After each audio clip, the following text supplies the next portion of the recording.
এরা কোন ক্লাসে পড়ে? এই যে গণভোটপূর্ণ অবস্থায় আপনার সন্তান আসতেন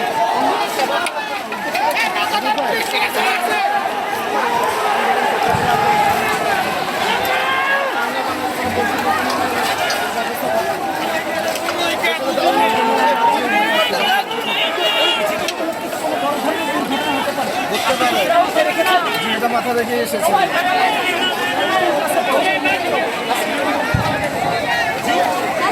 ক্লাস 3 আজকে তুমি যে এখানে যে কাজটা করছো কাদের জন্য করছো? হ্যাঁ, স্টুডেন্টরা কি আন্দোলন করছে এখানে? কোটা আন্দোলন করছে। আচ্ছা, এই কোটা আন্দোলন নিয়ে আসলে কোটা নিয়ে আপনি কি বলবেন, কি করতে চান সবাইকে?